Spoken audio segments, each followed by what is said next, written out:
Hello my dear students, welcome back NJ Singh academy. स्वागत है आप सभी का। जैसा कि अभी हम टर्म 2 बोर्ड एग्जामिनेशन की तैयारी कर रहे हैं और यूनिट 3 जावा की बात कर रहे हैं, क्लास 12 इन्फोटेक पेपर कोड 802 के लिए। और आप सभी का काफ़ी प्यार मिला है, आप लोगों ने काफ़ी मैसेज किया है कि सर वीडियो कब कंप्लीट करेंगे, तो मैं कोशिश करता हूँ कि वीडियो को जल्द से जल्द कंप्लीट कर दूँ।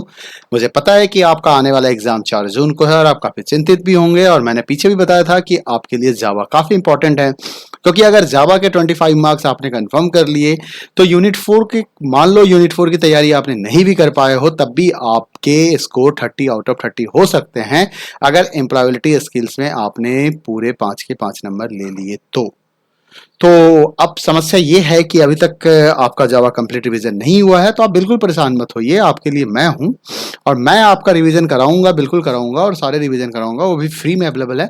बस आपसे मुझे एक ही गुजारिश है कि चैनल को लाइक करें, सब्सक्राइब करें और वीडियो को ज़्यादा से ज़्यादा शेयर करें, क्योंकि जब ज़्यादा व्यूज़ होते हैं ना तो मोटिवेशन भी ज़्यादा ही मिलते हैं और फिर वीडियो बनाने के मज़ा कुछ और होते हैं। ये 40-50 व्यूज़ में मज़ा नहीं आता है वीडियोज़ को, तो ज़्यादा से ज़्यादा व्यू होने से क्या होगा कि ज़्यादा से ज़्यादा मोटिवेशन होगा। तो चलिए बात करते हैं टॉपिक का। जैसा कि आप देख सकते हैं, पिछले वीडियो में मैंने आपको ये बताया था कि सिलेक्शन स्टेटमेंट का आप यूज़ कैसे करेंगे जावा के अंदर में, और हमने ये भी बताया था कि क्या-क्या सिलेक्शन स्टेटमेंट्स होते हैं हमारे पास। अगर देखा जाए तो जावा में 2 तरह के सिलेक्शन स्टेटमेंट होते हैं, एक इफ एल्स होता है आपका और एक आपका स्विच केस होता है। जहाँ पे मैंने बताया था कि स्विच केस, देखिए एक बड़ा इंपॉर्टेंट क्वेश्चन बनता है if else versus switch case का। ये मतलब आप मान के चलो कि इस बार के एग्जाम में आपके पास आने वाला ही क्वेश्चन है और आप इसको बिल्कुल याद कर लो। इफ एल्स और स्विच केस में क्या डिफरेंस है? पहला डिफरेंस ये है कि इफ एल्स हर तरह के रिलेशनल ऑपरेटर को सपोर्ट करता है, जबकि स्विच केस सिर्फ equal to and not equal to को सपोर्ट करता है। ये ध्यान रखिएगा, स्विच केस सिर्फ इक्वल टू और नॉट इक्वल टू को सपोर्ट करता है, जबकि इफ एल्स हर एक रिलेशनल ऑपरेटर को सपोर्ट करता है। जितने भी रिलेशनल ऑपरेटर आप जानते हो उन सबको सपोर्ट करता है। दूसरा है, इफ एल्स में all types of data can be compare, numeric, integer, मतलब न्यूमेरिक भी हो सकते हैं, स्ट्रिंग भी हो सकते हैं, बुलियन भी हो सकते हैं। लेकिन अगर स्विच केस की बात करें तो स्विच केस सिर्फ इंटीजर डेटा टाइप्स यानी कि न्यूमेरिक में फ्लोट को छोड़ दीजिएगा, इंटीजर डेटा टाइप और कैरेक्टर कॉन्स्टेंट्स को ही कंपेयर करता है। तो इस चीज़ का भी ख्याल आपको रखना है।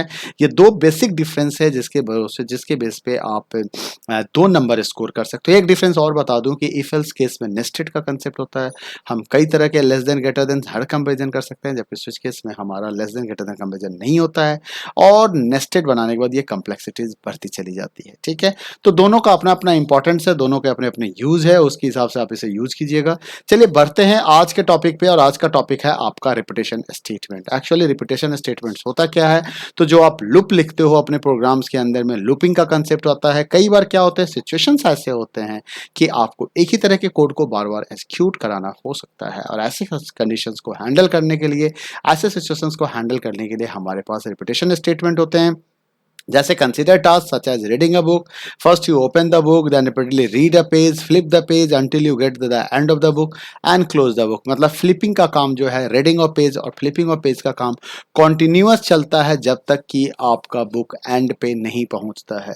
अब इसको जरा सा फ्लो डायग्राम की मदद से समझा जाए। जैसे आपने बुक को ओपन किया, उसके बाद have you reach at the end, आपने कंडीशन लगाया, आप उस कंडीशन को चेक करते हो, आपका जवाब आता है नहीं अभी हम रीच नहीं हुए हैं। तब आप क्या करते हो, पेज को रीड करते हो, पेज को फ्लिप करते हो और फिर वापस आके आप वही कंडीशन चेक करते हो कि क्या आप एंड ऑफ द बुक पे आ गए हैं। आपका जवाब होता है नहीं, फिर से पेज को रीड करते हो, लेकिन जैसे ही आपका जवाब हो जाता है यस, तो आपका प्रोग्राम कंप्लीट यानी कि बुक रीडिंग का प्रोसेस टर्मिनेट कर जाता है। ठीक इसी तरीके से लूप को भी हम अपने प्रोग्राम में यूज करते हैं। जब कभी भी हम प्रोग्राम रन कराते हैं तो कई बार ऐसे सिचुएशन आते हैं कि सेम सेट ऑफ कोड्स को बार बार रन कराना होता है, और इसी को हम क्या कहते हैं, लूपिंग कहते हैं।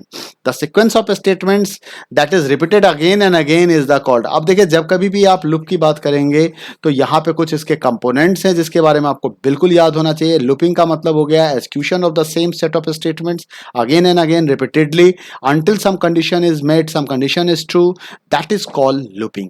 अब यहाँ पे जो स्टेटमेंट बार बार रिपीट हो रहा होता है उसे बॉडी ऑफ लूप कहते हैं। क्या कहते हैं उसे? बॉडी ऑफ लूप कहते हैं। जो कंडीशंस के भरोसे आप ये सारा एग्जीक्यूशन कर रहे होते हैं कि भाई कब तक लूप चलेगा, उसे हम टेस्ट कंडीशंस कहते हैं। Determine whether a loop is entered और एग्जिटेड। एंटर्ड का मतलब हो गया क्या आप लूप के अंदर जा रहे हो, मतलब आप साइकिल कंप्लीट करोगे, या आप लूप से बाहर निकल जा रहे हो। ठीक है, उसके बाद होता है single pass through the loop is called iterations, मतलब एक इटरेशन, एक साइकिल जब कंप्लीट होगा तो उसे हम क्या कहते हैं, इटरेशन कहते हैं।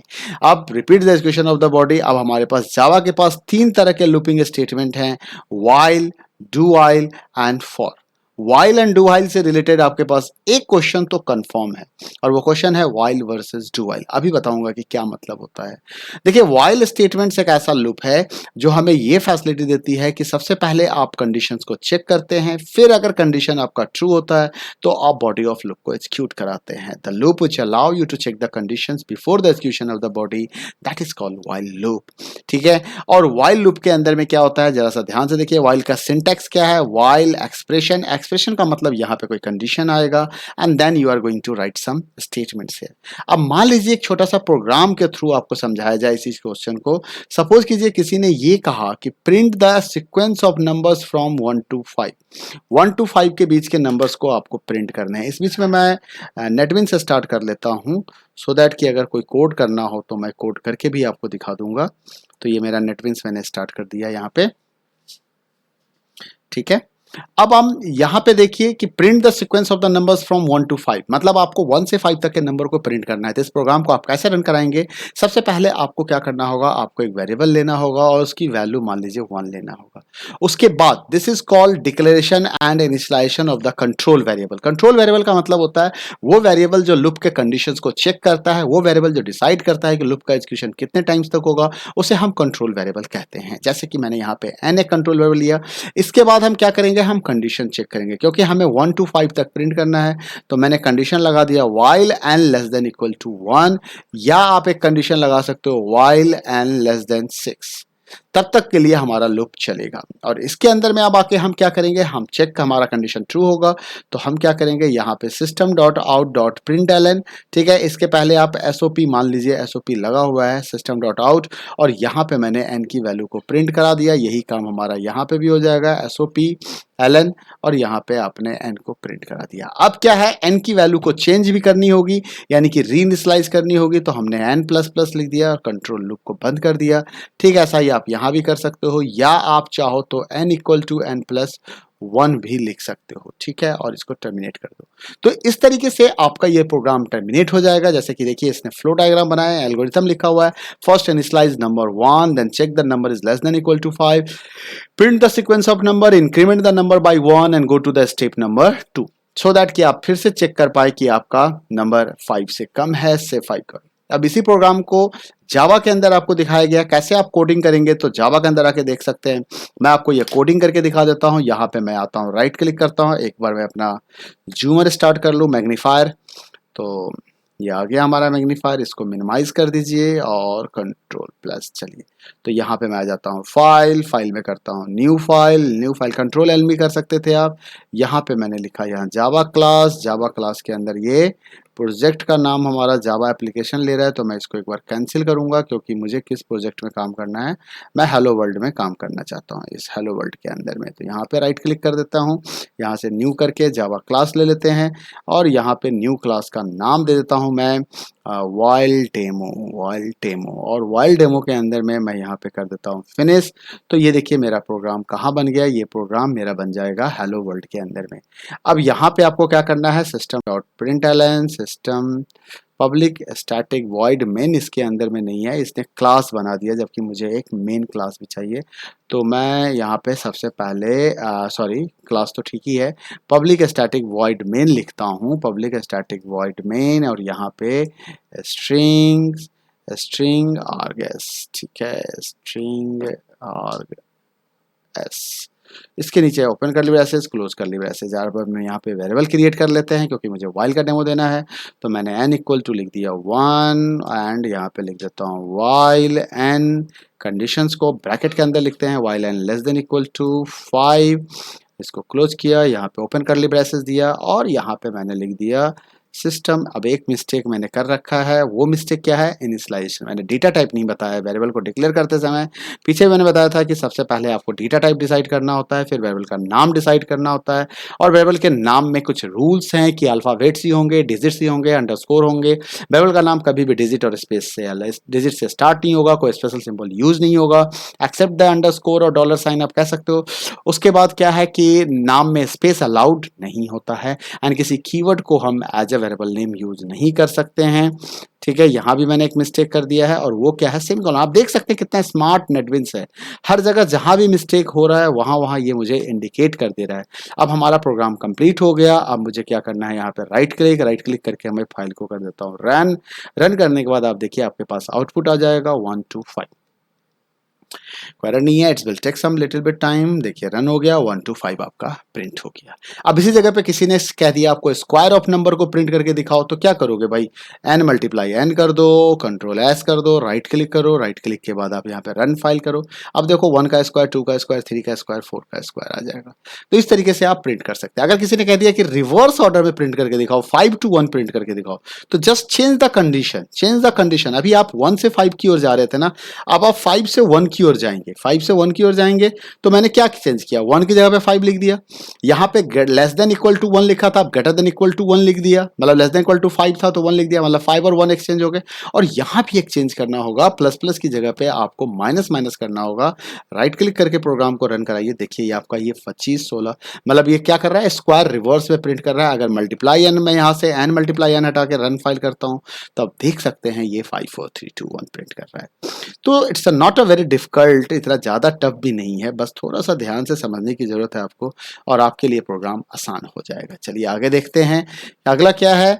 अब देखिए नोट दैट ये प्लस प्लस ऑपरेटर के बारे में मैं आपको एक बार बता दूं, यहाँ से 1 नंबर का क्वेश्चन गारंटेड आ सकता है आउटपुट के केस में। ध्यान रखना है कि प्लस प्लस ऑपरेटर 2 तरह के होते हैं। एक हम प्री इंक्रीमेंट कहते हैं, क्या कहते हैं इसको, प्री इंक्रीमेंट, ठीक है। और एक हमारा पोस्ट इंक्रीमेंट होता है, क्या होता है, पोस्ट इंक्रीमेंट। इसको एग्जाम्पल के थ्रू समझिए। अगर किसी ने यहाँ पे n की वैल्यू 5 लिखा है, ठीक है, यहाँ पे मैंने लिख दिया plus plus n, pre increment. Pre increment का मतलब हो गया, प्री इंक्रीमेंट ऑपरेटर ऑपरेंड से पहले आ जाएगा। पोस्ट इंक्रीमेंट मतलब n प्लस प्लस। अब प्री इंक्रीमेंट में क्या होता है, पॉइंट को ध्यान रखना है, first increase, first increase then use, then use. यहां पे क्या होगा, first use, first use then increase, then increase. इसको एग्जांपल के थ्रू समझते हैं। मान लीजिए यहां पे लिखा हुआ है t इजकल टू 10, यहां पे आपने लिख दिया a equal to plus plus t, और अब आपने कहा system dot out dot print ln t, system dot out dot print ln, और आपने कहा है a। इसी जगह पे मान लीजिए एक दूसरा प्रोग्राम लिखा हुआ है t equal to 10, a equal to लिखा हुआ है t प्लस प्लस, ठीक है। हर जगह सेमीकोलन देना मत भूलिएगा, एक्चुअली पाइथन की कोडिंग के साथ ये system out dot print ln, यहाँ पे t and system dot out dot print ln, और यहाँ पे आपने लिख दिया a, ठीक है। अब दोनों की आउटपुट मैं बता दूं, यहाँ पे आउटपुट t की वैल्यू आएगी 11 और a की वैल्यू भी आएगी 11, लेकिन यहाँ पे t की वैल्यू 11 और a की वैल्यू आएगी 10। अब आप कंफ्यूज हो गए होंगे कि आखिर ऐसा क्यों होगा। अगर नहीं हुए हैं तो इसका जवाब मैसेज बॉक्स में बताइए मुझे कि क्या होगा, कमेंट लिख के बताइए। तो मैं आपको बताऊं यहाँ पे क्या हो रहा है, प्री इंक्रीमेंट है, पहले इंक्रीज हो रहा है। तो इंक्रीज होने के बाद t क्योंकि 10 था, 10 से इंक्रीज होकर ये 11 हो जाएगा, और वही वाला 11 a को मिल जाएगा, इसलिए यहाँ पे a की वैल्यू 11 और t की वैल्यू भी 11 आपको दिखाई दे रही है। लेकिन उसी जगह पे अगर आप दूसरे को देखो, यहाँ पे देखो, तो यहाँ पे पोस्ट इंक्रीमेंट है, पहले यूज हो रहा है। तो what is the current value of t, current value of t 10, तो a को क्या मिला, a को 10 मिला, और इसलिए आपके आउटपुट में a की वैल्यू 10 आ रही थी। लेकिन इसके बाद t इंक्रीज कर जाएगा, t की वैल्यू 1 से इंक्रीज हो जाएगी, और इंक्रीज होके ये 11 हो जाएगा। तो t तो फाइनली 11 हो गया, बट a की वैल्यू क्या रह गई, आपकी 10 ही रह गई। तो ये है logic increment and decrement operator का। बाकी यहाँ पे आपको ये बताया गया है। अब कुछ स्टाइल टिप हैं कि कैसे हम इंक्रीमेंट इंडेंटेड कोड। देखिए इंडेंटेड कोड का मतलब क्या होता है, आप मतलब कभी भी कोडिंग करें ना तो ब्लॉकिंग का कंसेप्ट हमेशा रखें। मतलब कोई ब्लॉक है तो उसके अंदर आप लिटिल बिट मार्जिन दे दिया कीजिए, इसी को इंडेंट कहते हैं। अब इस कोड को देखिए, अगर आप इस कोड को ध्यान से देखिएगा और उसके बाद इसके बगल वाले कोड को ध्यान से देखिएगा तो आपको लगेगा कि it is just like a stick, कोई सीधी सी स्टैंडिंग पोजीशन में कोई बंदा खड़ा है। बट यहां पे देखिएगा तो लगेगा एक प्रॉपर चैनल में इसको लिखा गया है, इससे समझ में आता है कि this is the main statement. फिर ये लूप है, लूप की बॉडी स्टार्ट हो रही है। अब बॉडी स्टार्ट हो रही है तो ये जितने भी स्टेटमेंट्स हैं these are the parts of the loop body. लेकिन यहाँ पे क्या होता है, अगर कर्ली ब्रेसेस नहीं दिया हो तो you are not going to easily identify कि this statements are written inside the loop और नॉट। तो इन चीजों का ध्यान रखना है इटरेशन का। देखिए इससे कोडिंग पे कोई असर नहीं पड़ेगा, मतलब ऐसा नहीं है कि आपका प्रोग्राम गलत हो जाएगा, आपको आउटपुट नहीं मिलेगा, आप इंडेंट नहीं कीजिएगा तो जावा नेटबिन्स एरर दिखा देगा। ऐसा कुछ भी नहीं होगा, ऐसा कुछ भी नहीं होगा आपके साथ। बट प्रोग्राम देखने में सही लगे इसके लिए जरूरी है इंडेंटेशन करना चाहिए। अच्छा एक चीज ध्यान रखना है, इफ एल्स और व्हाइल लूप के साथ भी जावा के अंदर एक कंडीशन अलाउड है। कहता है कि अगर इफ एल्स और व्हाइल लूप का या फॉर लूप का या डू व्हाइल लूप का, if they are having only one statement as a body of loop, in that case you can ignore the curly braces. आप open and close curly braces को ignore कर सकते हो जब उस लूप के अंदर में सिंगल स्टेटमेंट ही लिखा गया हो। जैसे कि यहां पे देख सकते हो इस लूप में सिर्फ एक ही स्टेटमेंट है and this statement is belongs to the while loop. तो ऐसे केस में हम क्या कर सकते हैं, कर्ली ब्रेसेस को इग्नोर कर सकते हैं, ये हमारा ऑप्शनल बन जाता है। तो इस चीज को ध्यान में रखना है। अभी मैंने बताया था कि व्हाइल और डू व्हाइल लूप से आपके बोर्ड एग्जाम में एटलीस्ट वन क्वेश्चन का तो गारंटेड है और एक से दो क्वेश्चन आउटपुट बेस्ड या एरर बेस्ड क्वेश्चन भी हो सकते हैं, जिसके चांसेस 99% हैं। तो कृपया प्रॉपर तरीके से इसका रिवीजन करें, ठीक है। लेकिन एक क्वेश्चन व्हाइल और डू व्हाइल से रिलेटेड है, अभी वो आएगा आपके सामने, आपको जल्दी पता चल जाएगा कि आखिर वो क्वेश्चन कौन सा है जिसके बारे में मैं बार बार कह रहा हूं। अब समझते हैं डू व्हाइल लूप के बारे में कि डू व्हाइल लूप क्या है। अब कंडीशंस थोड़ा सा इसके फ्लो डायग्राम को समझोगे तो कंडीशंस बड़ा अजीब सा हो गया है। यहां पे क्या हो रहा है कि मैं पहले बुक को पेज को टर्न कर रहा हूं, मैं यहां पे पेज को पहले टर्न कर रहा हूं, ठीक है। मतलब बुक को पेज की रीडिंग किया, पेज को टर्न किया, टर्न करने के बाद मैं चेक करता हूं कि क्या मैं एंड ऑफ द बुक पे आ चुका हूं, क्या मैं एंड ऑफ द बुक पे आ चुका हूं। अगर आप कहते हो नो तो मैं फिर से जाके पेज को टर्न करके बुक को रीडिंग करूंगा, और आप कहते हो यस तो हमारा प्रोग्राम यहीं पे स्टॉप हो जाएगा।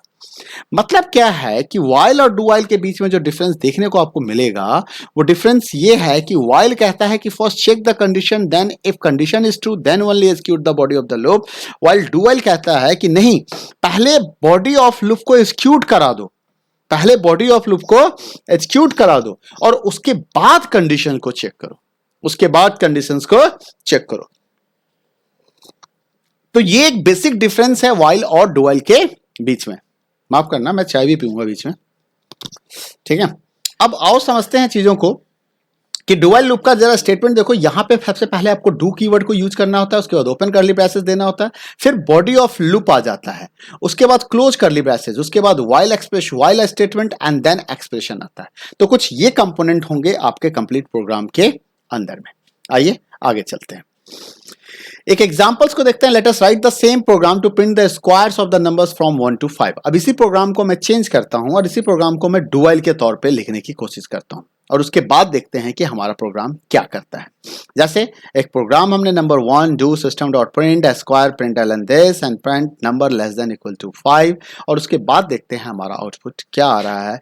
The output of the do while program int number 6, यहाँ पे क्या हुआ, इंट नंबर 1 है, विल कंसीडर से case when the variable number is in slice. चलो इसको समझते हैं, इसको पहले आउटपुट समझेंगे फिर बताऊंगा मैं कि आखिर ऐसा हुआ क्यों, आपके साथ इस तरह की बातें क्यों हुई, तो इसको जरा समझना पड़ेगा। मैं यहाँ पे क्या करता हूँ, व्हाइल की जगह पे मैं यहाँ पे डू व्हाइल लिख देता हूँ। मैंने लिखा डू, या मैं इसको कमेंट आउट कर देता हूँ, इन सबको मैं कमेंट बना देता हूँ। तो कमेंट बनाने के लिए मैंने शायद बताया भी था आपको, व्यू फॉर्मेट कहाँ गया, पहले मैं इसको एक बार नॉर्मल कर लेता हूँ और यहाँ पे इंडेंट इंडेंट इंडेंट एडिट में शायद इंडेंट था हमारे पास, where paste formatted, paste form paste in line, select all, find previous, view editor नहीं, navigate toggle breakpoint declaration shows duplicate toggle comment, yes control plus slash होता है, इसका shortcut होता है, ठीक है। और मुझे इसको भी कंट्रोल प्लस स्लैश करना पड़ेगा, तो ये भी लाइन हमारा कमेंट बन जाएगा। अब मैं इसी प्रोग्राम को डू व्हाइल लूप के तौर पे एक बार यूज करके दिखाता हूँ। तो मैं यहाँ पे आ जाता हूँ, यहाँ पे मैं इंटीजर फिर से देख लेता हूँ, नया वेरिएबल ले लेता हूँ, इसे भी मैं कंट्रोल प्लस स्लैश से कमेंट कर देता हूँ। कंट्रोल के साथ मैंने क्या दबाया, स्लैश दबा दिया। तो अब हमारे पास यहाँ पे मैंने एक वेरिएबल ले लिया, इंट एन इक्वल टू मैं कर देता हूँ यहाँ पे 1, उसके बाद मैं यहाँ पे लिख देता हूँ डू ओपन करली ब्रैसेस, और फिर यहाँ पे लिख देता हूँ system.out.println, और यहाँ पे मैंने लिख दिया एन सेमीकोलन बंद कर दिया, और यहाँ पे एन प्लस प्लस कर दिया। इसके बाद हमारा सेम कंडीशन में वही चीज़ लिख रहा हूँ, आप अगर ध्यान से देखिएगा, while n less than equal to 5, और यहाँ पे सेमीकोलन, और प्रोग्राम को राइट क्लिक करके शिफ्ट के साथ रन करा देता हूँ। शिफ्ट F6 से आप रन करा लीजिए, आउटपुट बिल्कुल सेम आ रहा है, कहीं कोई प्रॉब्लम नहीं है, लेकिन जब मैं इसको कर देता हूँ 6, मैंने एन की वैल्यू क्या कर दी 6। अब जरा आउटपुट चेक करते हैं, आप आउटपुट देख करो, मैं तब तक चाय लेता हूं। आप देख सकते हो आपके सामने यहाँ पे 6 प्रिंट हो चुका है। और अगर इसी प्रोग्राम को मैं यहाँ पे अनकमेंट कर देता हूँ, इस पूरे स्टेटमेंट को मैं अनकमेंट कर देता हूँ, एक बार कंट्रोल के साथ स्लैश एक बार फिर से दबा के देखता हूँ, या अनकमेंट हो गया। अब यहाँ पे एन की जगह पे मैं इसको n2 कर देता हूँ, और यहाँ भी मैं n2 लिख देता हूँ। यहाँ भी, क्योंकि एक ही नाम के 2 वेरिएबल हो गए थे, इसलिए एरर मैसेज आ रहा था हमारे पास। और अब जरा सा मैं यहाँ पे इस प्रोग्राम को चेंज करता हूँ, यहाँ पे 1 लिख देता हूँ, यहाँ पे लेस देन इक्वल टू 5 लिख देता हूँ, ठीक है। और यहाँ पे n प्लस प्लस लिख देता हूँ, n प्लस प्लस, और एक स्टेटमेंट मैं ऐड कर देता हूँ यहाँ पे, और वो स्टेटमेंट है सिस्टम डॉट आउट, और चाहे सिस्टम डॉट आउट छोड़ो, यहाँ पे मैं मैसेज बना देता हूँ n डबल कोट्स के अंदर में n equal two plus n लिख देता हूँ, और यहाँ पे लिख देता हूँ n2 equal two plus n2 लिख देता हूँ। सेव करके मैं इसको रन कराता हूँ शिफ्ट के साथ। तो अब आप जरा आउटपुट को चेक करो, यहाँ पे n1 का वैल्यू 1 2 3 4 5 आया, और n2 का 6 आया ना। तो अब मैं जरा सा यहाँ पे 6 लिख देता हूँ, n को भी 6 बना देता हूँ, और अब मैं इसको रन कराऊंगा। तो देखो आपके पास सिर्फ n2 आ रहा है, n करके कोई वैल्यू ही नहीं आ रहा। तो this is the difference between entry control and exit control loop. अब आप सोच रहे होंगे कि अचानक ये मैंने कौन सा नाम ले लिया, एंट्री कंट्रोल और एग्जिट कंट्रोल लूप। ये जो है एंट्री कंट्रोल और एग्जिट कंट्रोल लूप का मतलब ये होता है कि जो आपका वाइल लूप है, ठीक है, ये आपका एंट्री कंट्रोल लूप है। एंट्री कंट्रोल का मतलब हो गया कि condition is check before execution of the body, condition is checked before execution of the body के एग्जीक्यूशन से पहले ही कंडीशन चेक होगा, इस चीज का ध्यान रखना है। और वहीं पे अगर मैं डू व्हाइल लूप की बात करूं, तो जो डू व्हाइल लूप है वो आपका एग्जिट कंट्रोल लूप है, और एग्जिट कंट्रोल लूप का मतलब हो गया कि condition is check after the execution of body. अब ये आफ्टर का मतलब क्या है, यहां पे कंडीशन इस जगह पे चेंज हो रहा है, चेक हो रहा है, तो पहले आप डू कर रहे हो, बॉडी को एग्जीक्यूट करा रहे हो, फिर कंडीशन चेक करो। लेकिन अगर उसी जगह पे आप वाइल लूप को चेक करोगे, वाइल लूप को देखोगे, तो वाइल लूप में क्या हो रहा था कि अगर ध्यान से आप देखिए वाइल लूप में, तो पहले आपने कंडीशन चेक किया है, फिर आपकी बॉडी आ रही है। That is the basic difference between while and do while loop। और एक क्वेश्चन है what is the difference between while and do while, और इससे रिलेटेड आपके सामने क्वेश्चन आएगा जिसका जवाब आपको काफी खूबसूरत तरीके से देना है कि क्या डिफरेंस है while और do while में। तो while एंट्री कंट्रोल लूप है, जबकि do while exit control loop है। while के अंदर में कंडीशन पहले चेक होता है, फिर बॉडी एग्जीक्यूट होता है। do while में कंडीशन बाद में चेक होता है, पहले बॉडी एग्जीक्यूट होता है।